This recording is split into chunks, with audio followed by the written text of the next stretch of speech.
Thank you all for coming out on this holiday weekend to join us for this very special event. I was thinking a lot about how important Congressman Howard Berman is to the Taiwanese American community. And one thing that struck me was this is our 10th anniversary of the Formosa Foundation this year. And many of you in this crowd were instrumental in helping us create this organization. It was, we were started because there were many of you who wanted a very aggressive push on Taiwan issues in Washington. Let's get it back on the agenda. Mr. Lee Pei-Wu had this vision for this organization, and many of you were standing right there with him when we started the Formosa Foundation. But what I was thinking about is standing side by side of our organization at that time was Congressman Howard Berman. And 10 years before that, Congressman Berman is standing beside the Taiwanese American community, working on these issues. And never once has he wavered in his commitment to Taiwan and the people's democracy and your hard work in creating that democracy. So it's always an honor to have someone here who, one, understands the issue, two, understands how important it is, and three, respects you and your viewpoints by listening, by working with us, by standing up for Taiwan and the people of Taiwan and its democracy. So let's give him a great big cheer this afternoon. And please help me welcome Congressman Howard Berman. Thank you very much, Terry. That was a very nice introduction, and I remember the days. I remember Lee Pei-Wu coming to my office in Washington to talk about his vision of what became the Formosa Foundation, and I have I don't know if she's made it to the Taiwan Center, but earlier I had a chance to hook up with Mrs. Lee Pei-Wu and their son, and it was a real reunion for me because it's been a number of years since I seen her, and quite a while since I've seen Lee Pei-Wu, but they were involved in my original education on these issues. And so I'm very honored that the Formosa Foundation invites me here. This is not going to be so much a speech as a talk, because I don't give speeches very well, and it won't go on too long, so you'll have a chance to ask questions, make comments, give me ideas, and it's great to do it. Terry's a very dynamic force in terms of giving life to the Formosa Foundation, and has tremendous respect on Capitol Hill, and I know in the community as well. So I appreciate her organizing this event and the chance to do this. It's been too long since we've had a formal chance to interact. We used to do it quite often back in the 80s and in the 1990s, in the early part of the last decade, but not enough in recent years. So I'm very happy to be here. But the fact that we haven't interacted doesn't mean that I have forgotten my own views and my own feelings and the issue of what Taiwan represents. Because for me, the U.S.-Taiwan relationship has a very important political, economic, and security components. And the people-to-people ties are the most important of all. And I want to expand and develop and build those relationships to make them even stronger, because there is a real bond with the people of Taiwan. Now, I have to tell you, my feelings about Taiwan were not quite so strong back in my early years in politics in Sacramento, and even when I first came to Washington, because in the end, I'm a real believer in democracy and freedom and liberty, and there were aspects of policies in Taiwan at that time, never like the totalitarian nature of Chinese society at that time in the People's Republic, but there were aspects of it that fell quite short of freedom and democracy. And my feeling is that a lot of people in this room either witnessed some of those days or have family who witnessed some of those days. But by the mid-1980s, I watched what was going on. I watched people who stood up to the repression and fought for change and made the transition to a truly more democratic system, free press, and boy, it's about the freest press in the world, free debate, and the debate gets quite, sometimes even a little violent sometimes in Taiwan. It's a little bit like what we're doing in Washington these days. But it has been a remarkable transition, and that's something that's very important to me, and it is that transition that makes me truly value this U.S.-Taiwan relationship more than anything. There was a guy who ran Singapore for a long time. His name was Lee Kuan Yew. And he had this view that the Asian people don't want democracy. They want order. They want a totally hierarchical, from the top down, that democracy is a Western kind of a value. I've always believed that democracy, human rights, liberty, political freedom are fundamental human rights, not Western rights.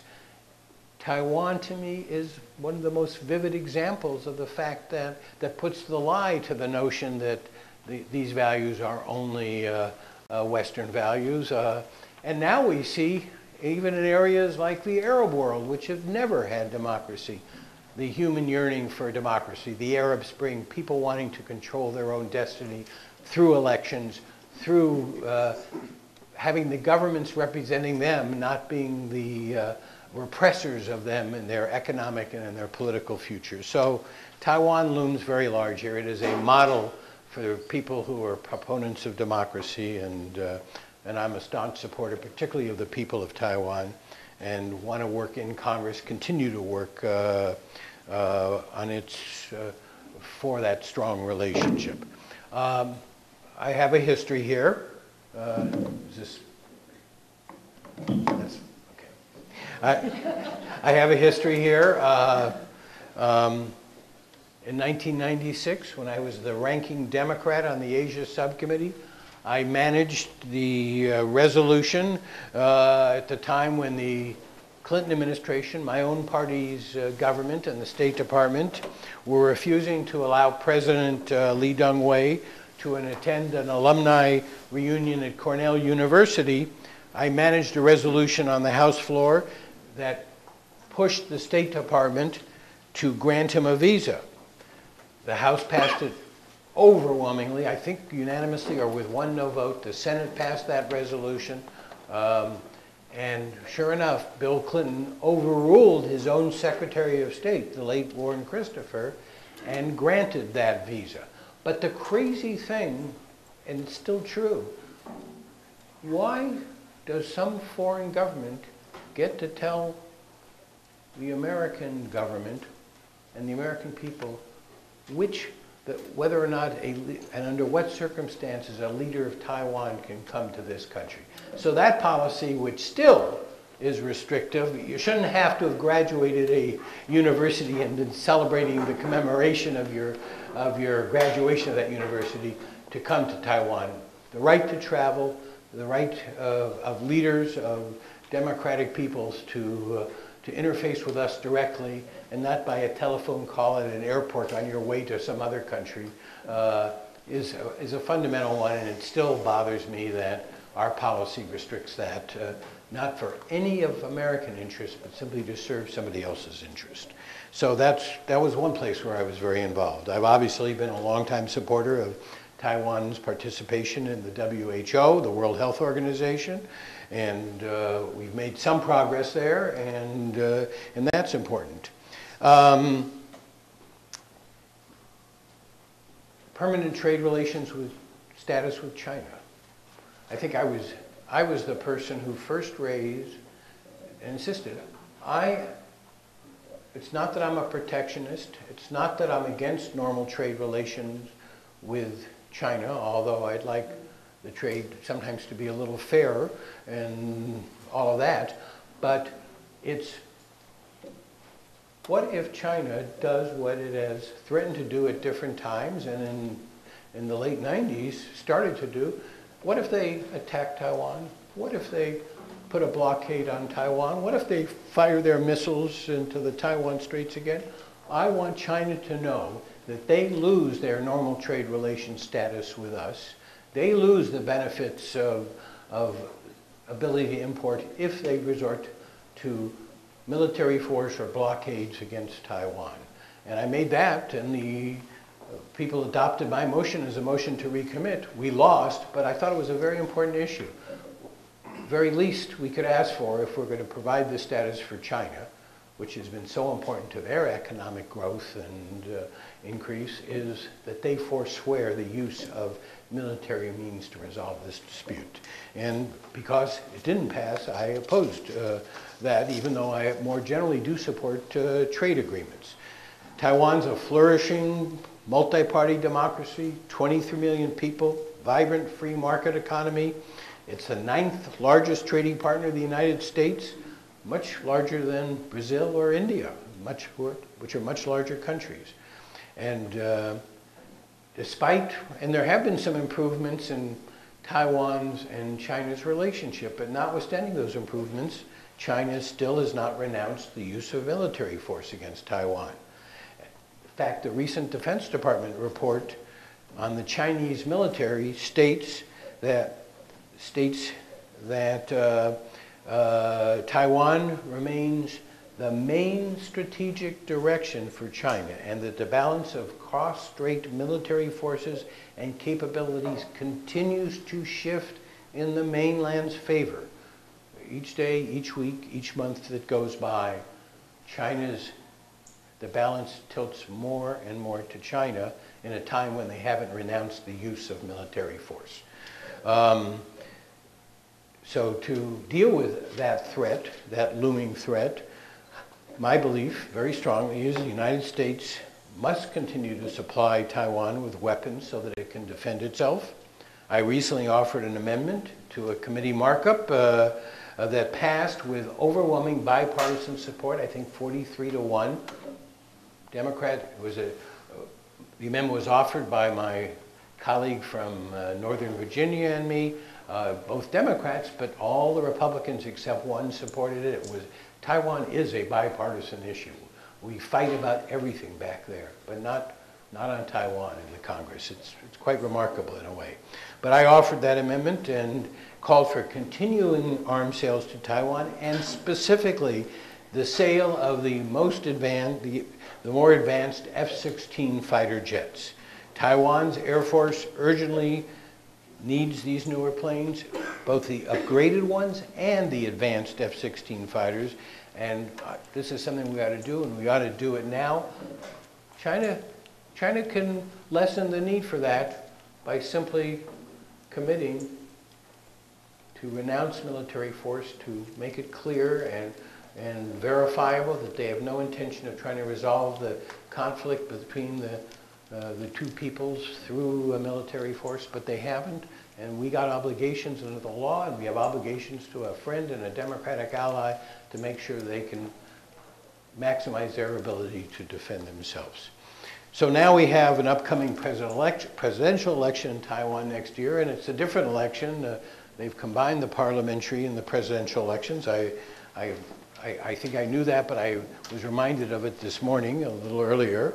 And the people will once again in Taiwan exercise their democratic right to directly choose a president. And this is a wonderful thing. I support a vibrant democracy. I want to assure you we will respect the choice of the Taiwanese people in the United States.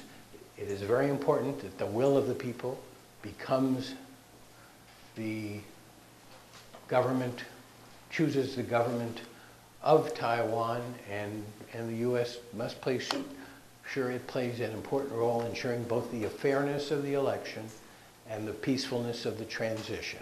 And so this, it's been quite remarkable in a way that U.S. policy across 8 different administrations, Democratic and Republican, have worked with Taiwan to help propel Taiwanese prosperity and democratic government. The peaceful resolution of Taiwan's status and freedom and liberty is central to the stability and prosperity of the entire region, and therefore this is not just an issue for Taiwanese Americans or friends of Taiwan.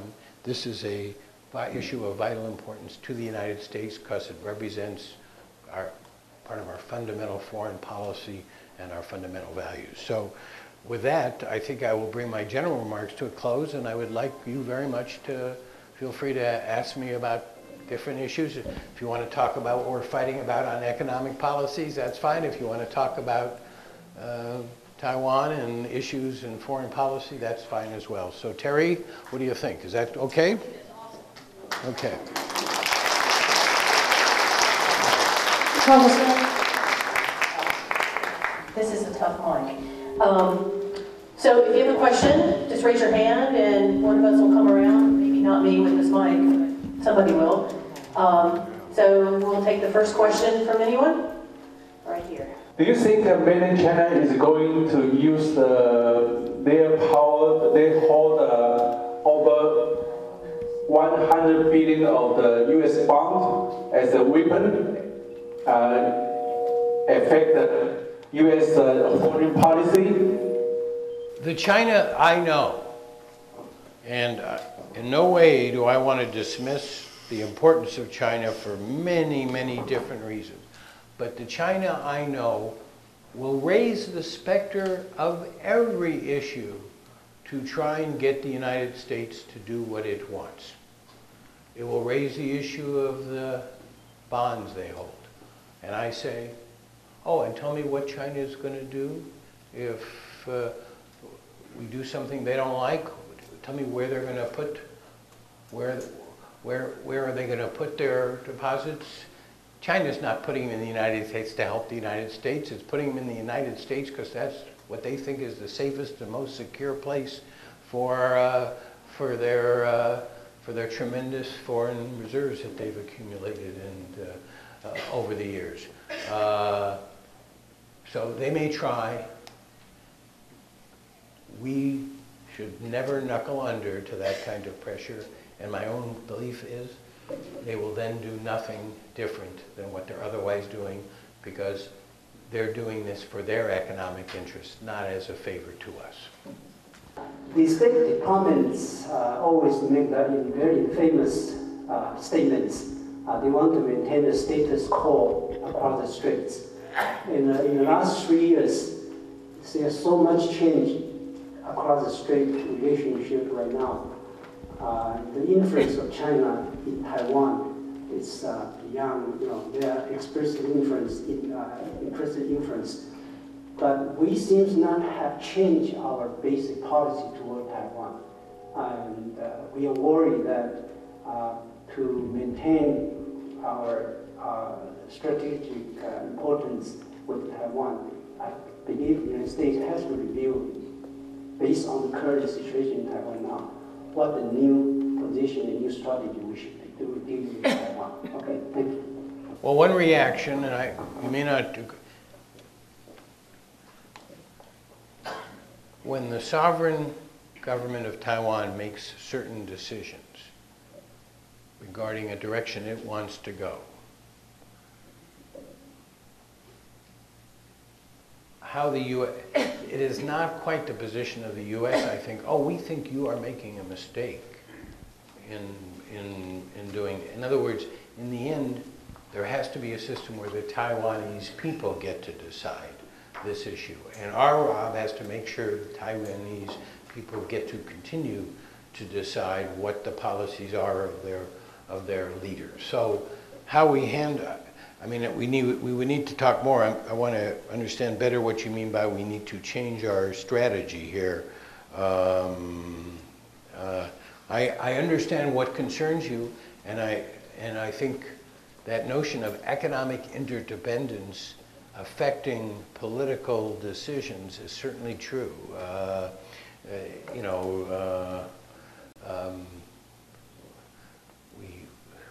Because all kinds of things affect independence here, and certainly lots of economic ties can have an effect. But I don't quite know what the U.S. is supposed to do about decisions that the leadership of Taiwan makes in this regard. There has been a report recently about Obama government's reluctance to sell advanced weapons to Taiwan for fear of U.S. advanced technologies leaking to China through spy or no spy, or even the current or retired government and military officials in Taiwan with a big heart toward China. So what do you think about this? This is why it's so good to come to these things. I hadn't thought about it. You think, I've always assumed part of the reluctance was that this reluctance, this slowness in making the decision, this providing some things but not everything, was about how China might react, our agenda with China. You're raising a totally different aspect of it, which is we have security concerns about technology leaks. I do know this. We do not want China having their hands on our latest avionics, our latest technologies I mean, there's many things we do share with the Chinese, but there are security issues that still are very important for the United States. I hadn't quite thought about this in that context, so I'm going to check that out.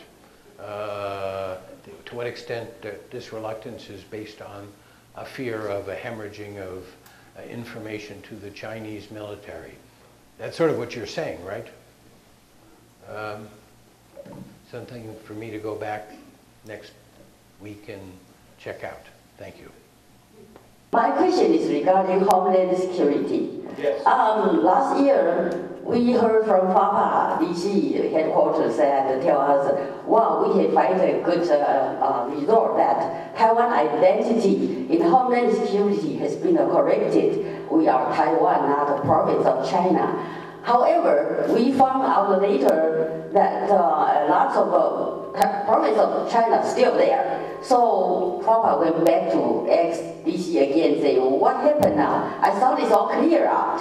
They said, well, Homeland Security has a lot of departments, so it will take a long time to clear out. So my question is, what is your advice and then what is the next step? The Taiwanese American here, how can we correct the identity for Taiwan through what type of steps should we do? Thank you. Well, I'll tell you one thing. There are probably many things you can do, and my guess, Terry probably has a lot of different ideas on this. But one way is to let some congressman know about this problem and have him call Homeland Security. And since I happen to be here, why don't I take that on? All right. And I got to tell you a funny story, though. I didn't know you still had this problem. And we're having a debate. I mean, my background, I'm a Jewish American who loves this country and thinks it's been great for it, and I obviously care about the survival and the security of Israel. There's an issue because the U.S. doesn't recognize Jerusalem. They recognize it as a disputed territory. People born in Jerusalem, on their passports, it says Jerusalem without a country. It doesn't say Jerusalem, Israel. So when arguing that it should say Jerusalem, Israel, I say people from Taiwan get to say Taiwan, and now you're telling me that ain't quite so. So I got to change my argument, and I got to correct this situation. This is wrong. I got into a separate issue a number of years ago in a case from, it was brought to my attention in Los Angeles, where people who were born during the time of the Japanese occupation of Taiwan had Japan on their passports, and we allowed that to be changed. But I'll follow up. Where's Margaret? There she is. We'll find out about this. It should not take a long. What a terrible argument. Well, we have many departments, so we've made a decision at the top, and in a few years, the word will get down to everybody. That's not the way it's supposed to work. Although there are people who think that is the way government works, but we gotta, we'll change that. The DPP chairwoman, Ing-wen Chai, she is now the candidate of Taiwan president. I think she's coming to Washington. Yes, on September 12, and there will be FAPA arrange the congressional reception on September 14. So we would like to strongly urge you to attend this reception. What day of the week is it? 14. What? Maybe Tuesday. I think it is Tuesday. I don't got my calendar with me. If I am in Washington, I will be there. Good. Thank you. Oh. Separate from that, I was actually hoping that we could get her to come to some. Is that me? She's coming here on 18th. At the 18th, I know she's coming here. But I'll be in Washington when she's there. Right. And we were hoping actually to bring her, apart from the FAPA reception, we wanted to bring her to a meeting with the committee members because, you know, we hear from the representatives of the government, but when I went to Taiwan, I made sure to meet with her. This was a couple of years ago, as well as with the KMT leadership, and I think it's important for members of Congress to meet with both parties. So I'm hoping we can set that up. But so far, that's a very important point. The congressman is going to meet with her privately, so they're going to have a conversation that's already on his agenda and the committee. So it's a really important thing that she has that meeting, as well as I don't know that you're going to be there on the day of the reception. Okay. I was looking at that. I'm not sure. Okay. We'll double check with that. So my intention is to have my second meeting with her one way or another. I'm here to thank you because this happened 11 years ago, year 2000, and it's the night before Taiwan presidential election. And we worry, we know we're going to win, but we worry about the KMT would not give up, their power and have a peaceful transition. So we need someone in the Congress for a telephone number, have a direct contact. And you know what? David Wong, remember David Wong? I certainly do, my friend who passed away. And he finally called Congressman, and he gave us this the cell phone number. So in case if there any emergency, we can contact Howard right away. So I'm here to thank you. I remember that. I really love David. He was a wonderful guy, well, again, next year we're pretty sure we're going to win the election. I'll give you my cell phone right now. But you raise a very important issue. You can have elections, and that doesn't make a democracy. The test of a democracy is whether you can have a peaceful transition. Democracy is not one election, one time. It's an institutionalized process for people who have power giving up power. I myself prefer to win my elections and not have to give up power. But if I lose, I won't. Actually, I'm here to advocate Congressman's next election because Brad Sherman is running against Congressman Howard. But anyway, my question to you, because our economy sucks, because we're heading second recession. So why not signing up more free trade agreement, especially with Taiwan? Well, on the more general principle you raise, the answer for the U.S. economy isn't to close our borders, and sometimes West Virginia and California have different views of these things, but I really don't believe it's Fortress America. We will just produce for the U.S. customer because if we block everybody from sending stuff to our country, they're going to block us from sending things to their country. So I want the countries we have trade agreements with to respect intellectual property. I want them to give workers the right to organize. I mean, I think there's some fundamental rights that the countries we enter into these agreements with have to respect before we enter these agreements. But I believe these things can produce greater American exports. and the answer to our economic problems. And we are very much in danger of a double-dip recession. We need, I'm a Keynesian, by the way, so at times of economic slowness, I think we need to stimulate the economy, and at times of great surplus, instead of having 2 wars and tax cuts so that we fight those wars borrowing on our grandchildren, we should be paying down our debt or raising the revenues. If this was a war worth doing, the people should pay for it at the time and not borrow on their kids. But at times of slowdown, I think we need to stimulate the economy, but your larger point I agree with completely. Our economic future is innovation and exports. And if we don't do that, we're on a path of economic decline that will be very sad. Very thanks for that. You have done so much for Taiwan. One thing I want to mention is the one China policy. That is really shocking the Taiwan independence. It's also very anti-democratic and anti-popular opinion of the world that you can have 2 countries with the same name or similar name. However, the U.S. adopted one China policy for so long. What do you think the future of Taiwan under one China policy?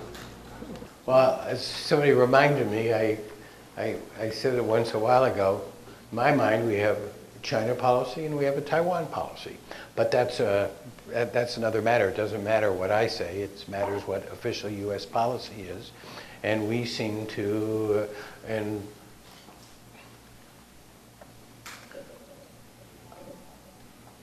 I understand what you're saying, but in my world of politics and government, you have to prioritize. And I personally, even though I understand for a lot of people the dislike for that policy, I would not invest huge amounts of effort in getting any government, whether it's a Democratic government or a Republican government in the executive branch, to renounce that policy. I would focus on issues like the trade issues, the defense issues, the standing up when China tries to intimidate us into changing some policy. I think, I mean, I'm just giving you, and I don't know how you will accept it, but I'm just giving you my off-the-head thing of realpolitik. I would not get too caught up in investing for that fundamental change, even though I totally understand the flaws in it. I just think it's become too much of a doctrine right now. I'd rather work on the issues that we can achieve more quickly. Issues I can get changed in my lifetime. Continuing on the topic of, Taiwan and the policy toward Taiwan and the United States, I'd just like to ask, you all know that recently Obama deferred Taiwan's request for U.S. weaponry, F-16 and stuff. But is the Taiwan Relations Act still relevant in, Congress, in the United States government? It is the reason I think that Congress feels comfortable pushing the president to deliver this. There are many reasons, but one of them is our obligations to help Taiwan defend itself and to Taiwan's security, and that are reflected in the Taiwan Relations Act. So, I mean, I think there's a moral reason. The big power that, by the way, is not democratic, that doesn't respect human rights, where political opponents, see today's paper, disappear and you don't know where they are, that interferes with internet freedom and all of that, tries to trample on a much smaller and democratic society. That's wrong in a moral sense, but having a legal framework to justify our calls for getting the weaponry to Taiwan so that it can defend itself is very important as well. So I think it's still relevant, absolutely. Taiwanese American. So I'm speaking, I want this government to help Taiwan. First, the One China policy is okay. Let the KMT, ROC go back to Kim and Matsu. That belongs to them. But Taiwan is not part of China. We have to make this clear. They are Chinese Taipei, temporary. So they cannot use the name of Taiwan. Taiwan is belong to Taiwanese. The other thing is, since this government let China run the WHO, because only in WHO, Taiwan is a province of China, and we never fight back. This Obama government should. Well, in WHO say no. We never hear that. Who said that? We should say no to China that in WHO. I thought we did. I thought Secretary Sebelius, who... Right, but they still keep printing that. She said it this year. She said Secret memo. it. She said, Yeah. the UN, a UN organization doesn't have the right to decide that issue. She denounced that action, I think. That's good. But it seems that China has a lot of influence in WHO, it's for sure. China has a lot of influence in a lot of places. But especially in WHO, because now we join them with the name of Chinese Taipei.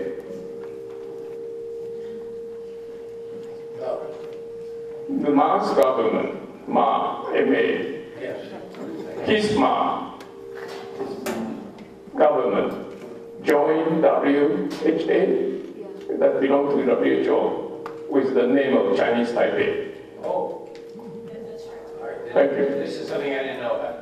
Well, China finally agreed to allow the Taiwanese to participate if they would come under the name Chinese Taipei. The problem is there was a secret memo that said you'll now recognize A province of a province of When China. the administration came out, saying you don't have the right to say that. Well, I think the bigger picture on this issue is this. We're now seeing the bird flu flying around a little bit more in Asia. And remember the last time that happened, the Chinese blocked the Red Cross vehicle or ship to Taiwan. So it is still important. And this is what the Congressman's been saying. You know, if the Taiwanese duly elected president says he wants to do something, the U.S. Congress can't say, oh, no, you should do this. However, the people of Taiwan need to make their feelings known about WHO because for years, Congressman Berman has been standing there saying they should have participation in WHO, not this secret deal that we don't know what it is. So, you know, there's not a lot he can do at this juncture, but you can do a whole lot right now. You can do a whole lot telling people in Taiwan that we're working like crazy in Washington to finally bring Taiwan back to the center stage. Finally, a hearing on why Taiwan matters.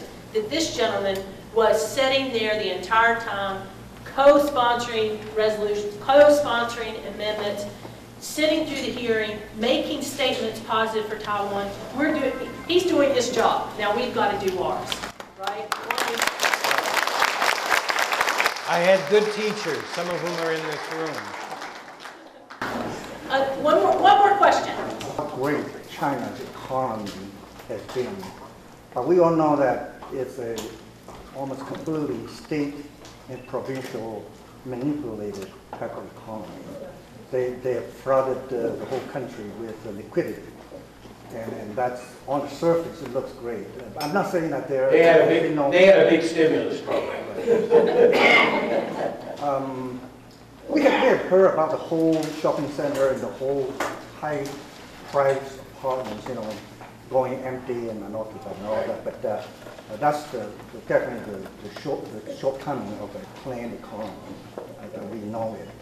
But do you have some insight as to the real picture of the Chinese economy? For one, For two, we're concerned about the build-up of the Chinese military capacity. How much of a mesh is the Chinese military compared to ours? Well, there's no doubt the Chinese military is nowhere near our military in terms of capabilities. But that doesn't mean at a time, there's still hundreds of millions of poor Chinese. There are many terrible social problems in China, and that they're expending more and more of their resources on building up their military. People ask why. And one of the actual interesting things, I think, of the last year or two is some of China's actions and comments, say with respect to the Spratly Islands and some of their other interests, and they always talk about Taiwan as a core interest and Tibet as a core interest. Then all of a sudden it was the islands as a core interest. An interesting phenomenon has happened. Countries like India and Indonesia and Malaysia and other countries surrounding China all of a sudden seem to like the United States having a big role in a real presence there, because they're getting a little worried about what the intentions are. So in some ways, some of our relations with South and Southeast Asian countries are getting much better, and to which we can thank China. Because people are wondering what it means. In terms of the economy, I hear many of the things you say. It's not all just such a rosy picture. They've made some incredible accomplishments, there's no doubt about it. As one who represents a district with a lot of people in the entertainment and the music and the computer software business, when I read that Chinese government computers are 90% stolen software, they're still a little weak on the respect for the rule of law in many areas, and I'm understating the problem. So in other words, they are not enforcing some of the laws they passed in order to get into WTO in terms of intellectual property. Their manipulation of their currency is obvious. And a lot of that stimulus creating all those buildings that are now vacant, that will have impacts. We did that a little bit in the mid part of the last decade, and we sold a lot of homes, and turned out for prices higher than the people could afford, with interest rates which kept going up, and we saw what happened in 2008, and we're still feeling the effects of this. China has to be concerned about that. And they're trying to get into a little bit more of a meeting consumer demand rather than an export economy. But China doesn't do well when the United States and Europe are in slow economic growth situations, because they've built much of what they've built through their incredible export policies. All right, I think we've covered it. Thank you all very much.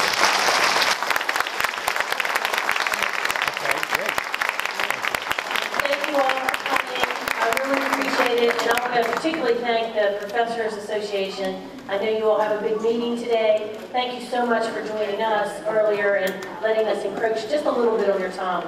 If I could have our volunteers please come up here on the stage.